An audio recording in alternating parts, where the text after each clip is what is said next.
চাওয়া। যারা বারবারই এইভাবে আপনাদেরকে দিমুনে গো এইগুলা কইয়া যারা সারা জীবন নষ্ট করছে, এইবার সময় আইছে এদেরকে বলার যে শুনো, বহুদিন মজা মারছো, আমরা বইটা বইছো, আর টাইম নাই, এইবার আর আমরা ফাও বইটা পাইব না কারো জন্য। এইবার আপনাদের আরো নির্বাচন আসতেছে, এমপি নির্বাচন তো গেল, সামনে আছে আরেকটা নির্বাচন। কি নির্বাচন? এরপরে আইব কি নির্বাচন? ইউনিয়ন। আমি আপনাদের কাছে একটা অনুরোধ, যে আপনারা যে নেতা বানাবেন, উপজেলা চেয়ারম্যান বানাবেন, আপনাদের কাছে একটা অনুরোধ আমার, যদি মনে করেন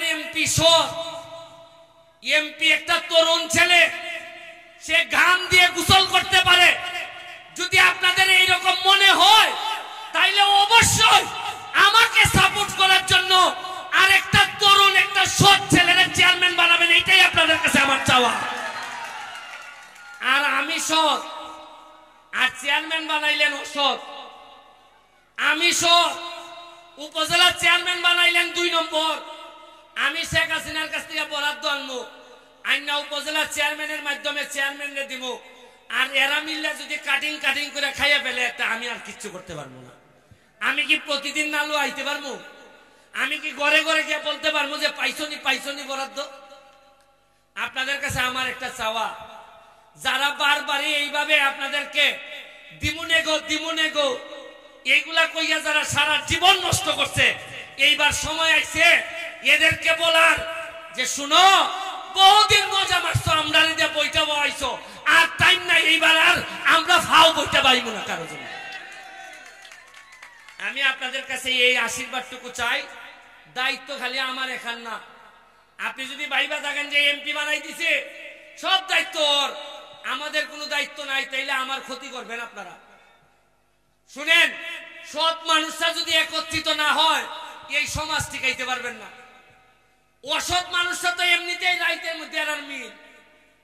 আপনি যখন ঘুমাইতে যান, আপনারা যখন ঘুমাইতে যান, তখন কি খবর রাখেন বাজারে কারা কারা থাকে?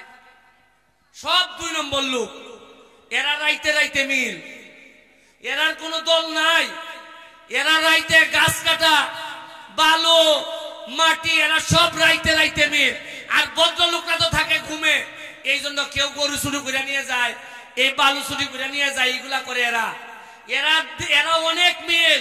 তবে আমার একটা কথা, অসৎ লোকরা যদি এইভাবে মিলে থাকতে পারে, আমাদের ক্ষতি করতে পারে, আমরা যারা সৎ দাবি করি, তারা কি একত্রিত হইয়া একটা নেতা বানাইতে পারি না?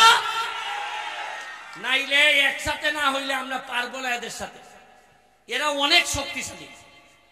আমরা সৎ মানুষরা যদি এক না হন, তাইলে এই এলাকারে বাঁচাইতে পারবেন। আমি আপনাদের জন্য আশীর্বাদ করে যাচ্ছি। আমি দেখে যেতে চাই মরার আগে আমার সোনারঘাটে এমন সব ছেলে মেয়েদের জন্ম হবে, যারা ব্যারিস্টারকে বলবে যে ব্যারিস্টার আপনি আগাই যান, আমি আজকে ম্যাজিস্ট্রেট হইছি, আমি আজকে জজ হইছি, আমি ডাক্তার হইছি।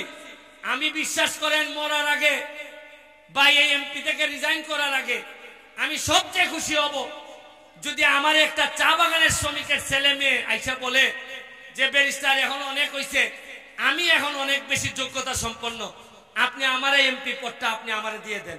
আমি কথা দিয়ে যাচ্ছি, এইখানে সবচেয়ে খুশি হব আমার ছেলে পরবর্তীতে এমপি না, চা বাগানের কোন ছেলে মেয়ে যদি এমপি হয়, আমি সবচেয়ে বেশি খুশি হব। তাইলে বোঝা যাবে এমপি হই আমি মানুষের জন্য করছি। আর যদি না করি, তাইলে আমার ছেলে আবার এমপি হবে। আর যদি দেখি একটা গরিব মানুষের ছেলে বা মেয়ে এমপি হইছে, তখন মনে হইব আসলে আমি এদের জন্য কিছু করছিলাম, নাইলে তো এদের থেকে নেতা হওয়ার কথা না।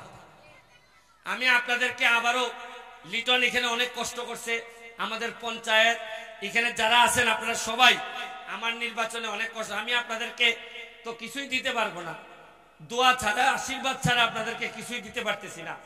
তারপরও চেষ্টা করব, যেভাবে আপনারা 8 ঘন্টা হাজিরা দেন, প্রতিদিন সপ্তাহে 5 দিন 6 দিন যেভাবে হাজিরা দেন, আগামী 5 বছর চেষ্টা করব যতটুকু সম্ভব আপনাদের সামনে হাজির থাকার, হাজির থাইকা বলার চেষ্টা করব কি কি আপনাদের জন্য করছি, কি কি আপনাদের জন্য করব, আর কি কি স্বপ্ন নিয়ে আপনাদের সামনে আসছি।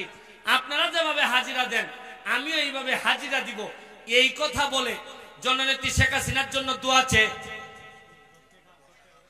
হ্যাঁ স্কুলের কথা বলছে 10 টাকা করে চান্দা দিয়ে আপনারা নাকি চালান।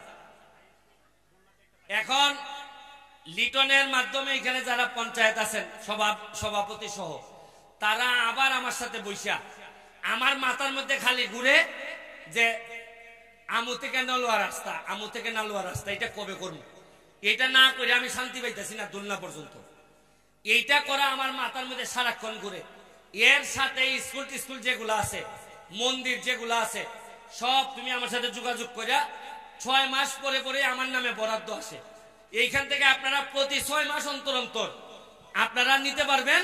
এটা আপনারা তদবির করে আমার সাথে যোগাযোগ রাখবেন, আমি আপনাদেরকে দেওয়ার চেষ্টা করব।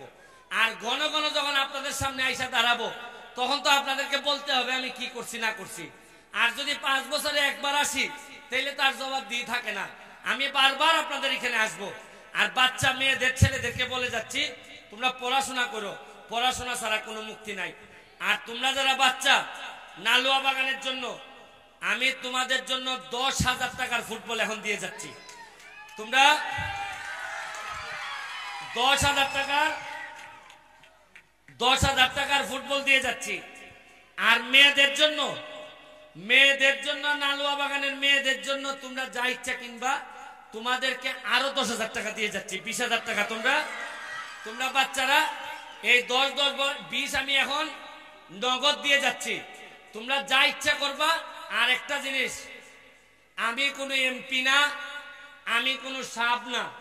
আমারে বলবা ওই আঙ্কেল ডাকবা নাইলে সুমন ভাই ডাকবা, অথচ আমার যারা বড় আছেন তারা আমারে সুমন ডাকবেন। কারণ এমপি কেউ সারা জীবনের জন্য হয় না। 5 বছর পরে আমি নাও থাকতে পারি, কিন্তু আমি আপনাদের হৃদয়ে থাকতে চাই, আপনাদের ভালোবাসার সুমন হয়ে, ভালোবাসার ব্যারিস্টার সুমন হয়ে সারা জীবন কাটাইতে চাই। কেন আমরা সভ্য হইলে, আমরা ধনী হইলে আমরা আফসোস করতো না? শুনেন, মাটির কারণে এলাকার দাম বাড়ে না, এলাকার দাম বাড়ে মানুষের কারণে। মানুষ যদি সভ্য হয়, মানুষ যদি শিক্ষিত হয়, এই এলাকার দাম এমনিতেই বেড়ে যায়। সৌদি আরবে যান, মাটিতে কোনো ফসলই ফলে না, কিন্তু তাদের মাটির এত দাম হইল কিভাবে? কারণ এরা মানুষগুলা বিভিন্ন ভাবে তেলরে ব্যবহার করে অনেক ধনী হয়েছে। আপনাকে বুঝতে হবে এগুলা। আপনারা দেখেন, এইসব কথা বললে তো অনেকে আমার শত্রু হয়ে যায়। 1870 সালের দিকে ব্রিটিশরা এখানে আসে। কত সালে? বহু আগে, প্রায় 200 বছর আগে। চা বাগান এখানে এত সময় ধরে চা বাগান আছে। কেন চা বাগানের মানুষের ভাগ্য বদল হয় না? অন্য সবার ভাগ্য বদল হয়। চা